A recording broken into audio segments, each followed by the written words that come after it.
लग में से सही है जूम कर लीजिए नहीं है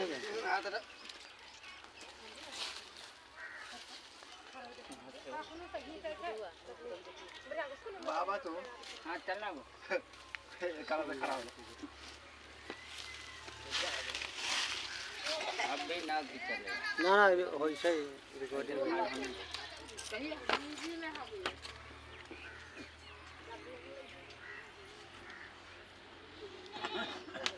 चल उधर कुर्सी पर बाहर बैठने लगा कुर्सी पर चलो बैठ रही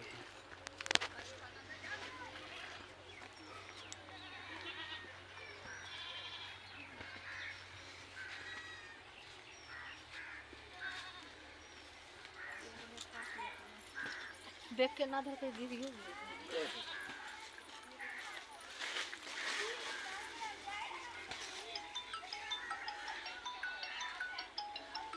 आगे बढ़ जूम करेंगे वो सब ना जाने ऐसे जूम करे के बाद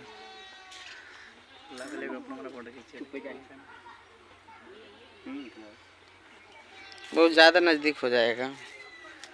आज औराई ब्लॉक के अतरार पंचायत के ये 12 खुर्द 12 बुजुर्ग गांव में ये दलित का बस्ती है।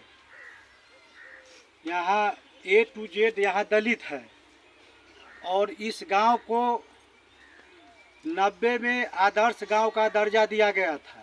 गणेश प्रसाद यादव पूर्व मंत्री गणेश प्रसाद यादव ने इस गांव को आदर्श गांव का दर्जा दिया। यहाँ सुनने में आया है कि जो जिलाधिकारी महोदय भी आए थे और यहाँ का बिजली बिल माफ था। आज यहाँ बिजली बिल लिया जा रहा है। साथियों, ये आज़ादी के बाद 1952 में आज़ादी मिला था। आज़ादी के बाद पूर्व मंत्री गणेश प्रसाद यादव का सोच था जिस गांव में पिछड़ा हो दलित हो उन्होंने उसको आगे बढ़ाने के लिए आदर्श गांव का दर्जा दिया था। 77 साल बीत जाने के बाद इस गांव में बिजली बिल आज डिमांड किया जा रहा है। बहुत दिनों से पूर्व वार्ड मेंबर गहनू दास जी कहा करते थे। प्रेजेंट में अभी बबलू भाई उप सरपंच है।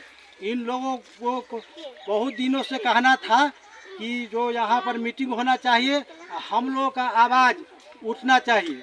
साथियों, ये बिहार की धरती है जो समाजवादियों की धरती है। समाजवादी का रीढ़ औराई से हुआ था।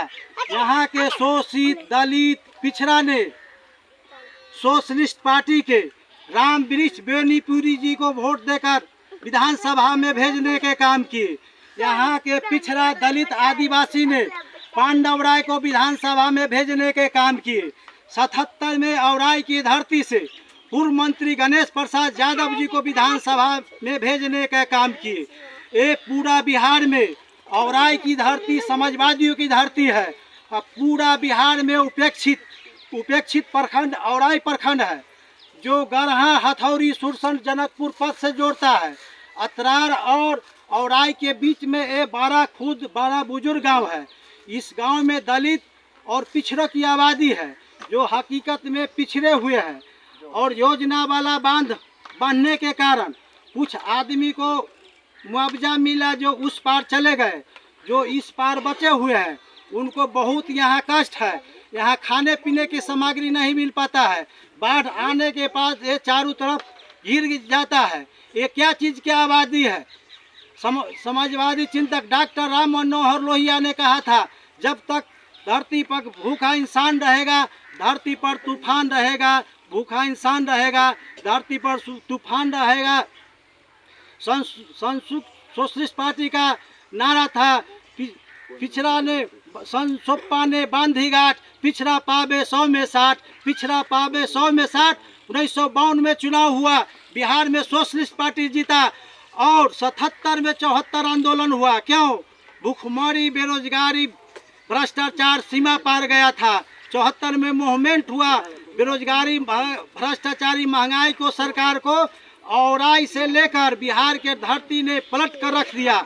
77 साल बीत जाने के बाद आज देश में फिर महंगाई, बेरोजगारी, भ्रष्टाचार सीमा पार कर गया है।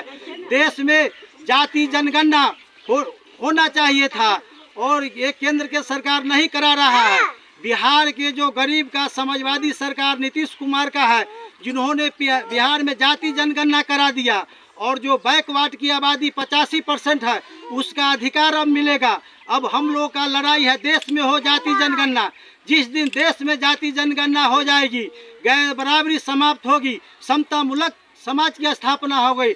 इसलिए बिहार के प्रधानमंत्री जी से आग्रह है कि देश में जाति जनगणना कराकर जो 85% दलित है, पिछड़ा है, आबादी है, उसको अधिकार देने का काम करे। माननीय मुख्यमंत्री जी से आग्रह है कि इस गांव को जो आदर्श गांव का दर्जा मिला था, उस गांव का आदर्श का दर्जा मिलना चाहिए। यहाँ का बिजली बिल माफ़ होना चाहिए। यहाँ के लोग संघर्ष करेंगे।